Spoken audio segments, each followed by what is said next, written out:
mention that Ecosfoods in Norway is celebrating 10 years anniversary this year. We have been operating gun flag, green flag, for... This is Hilde Opoku. She's from the municipality of Trondheim and she's head of the Committee for Education, and she will take the responsibility for the first presentation. Hilde, the floor is yours. It is really a great honor for me to have been invited to open this conference to you, as the work of FI and the eco schools are held very high here in Trondheim. We are really happy that you have taken your annual meeting to our city, but we hope you have brought some warm clothes so that your memories will be warm from the relationships you are building and also from the experiences you are getting here and from each other.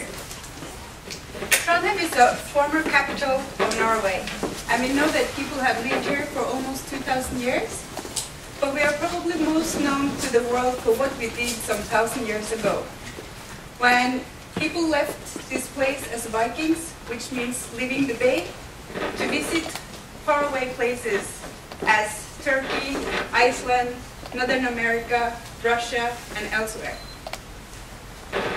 The memory of those days are probably not the best, as it wasn't very peaceful what we did at those days, but today we are known as a peaceful people, and we hope to bring some of the traditions from our reach out to the world further. In fact, it has been very important for Trondheim to build on the rich history and cultural tradition, both as a capital of Norway and also as a capital of religion in Northern Europe for many, many years.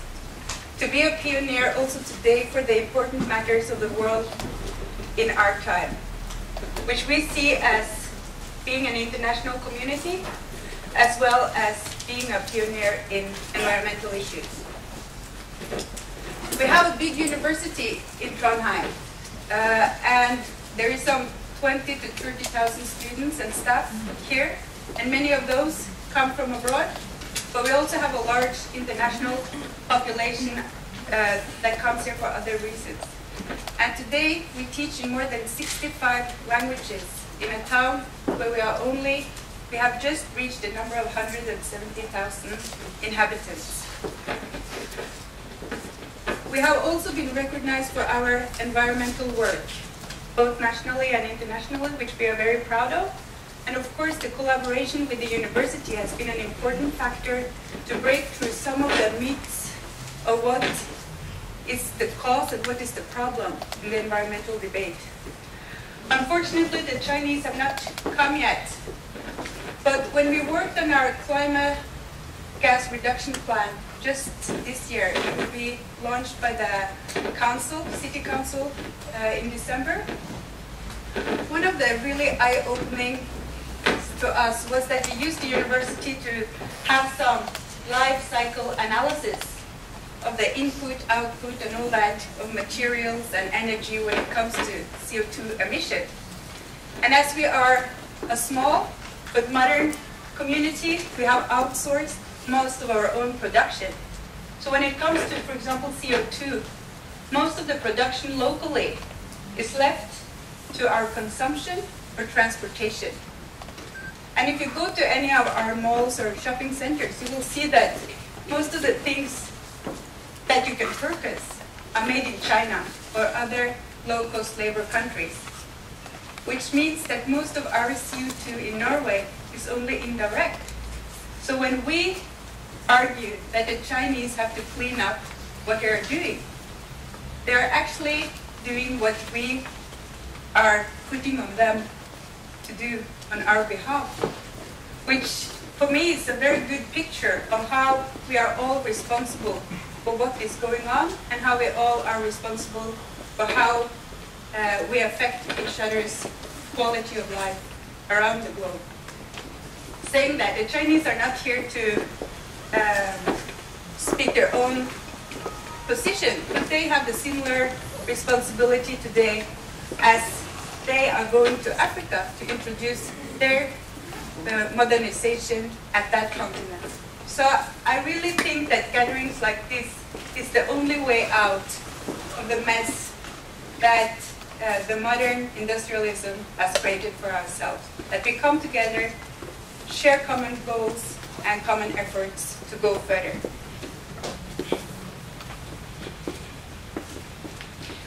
In Trondheim, we think we are doing a lot, and we have a lot of plans on how we will work further on the environmental issue at a broad level. But for us, the single most significant symbol of that work is the green flag. It is something that we, since it was introduced as a goal in 2001, has been very proud to work with. And I'm sure you have met our staff from Green Children City, Anne Grete.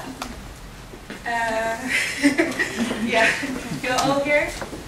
There are not many, but the enthusiasm that they have put into this work has been transferred to all of us. What they have been able to achieve with, I will say, quite modest resources is incredible. And we are therefore also very proud that you outside have understood some of the efforts they have done. Of course, we have a lot to learn from others, but from 2002 to 2012, in 10 years, we believe that we are going to be able to certify all the schools and kindergartens in Trondheim for the green flag. However, in this engagement, it is important to also recognize that the flag itself is just a method of achieving our goals. And I really think, regardless of what is happening in Copenhagen, of course we can hope that they can agree on some visionary targets, but whatever the targets are, nationally and locally, internationally, it is the work done on the ground by the grassroots that matters in the end. And I'm sure Anne Grete has showed you some of her composts or gardens or other projects. And I think that is a very important way to explain and educate children and adults in really complex matters. It really makes you understand how nature depends on a balance.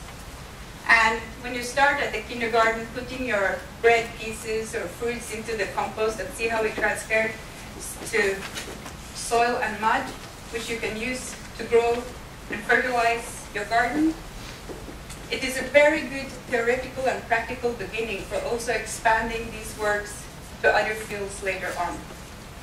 And one of the projects that they have done here is on energy saving. And just by having an energy saving program among these small children and the bigger ones in the schools, by watching how much are we using now, can we close some windows, can we turn down the light, simple methods, they have reduced the energy usage of 11 schools in town.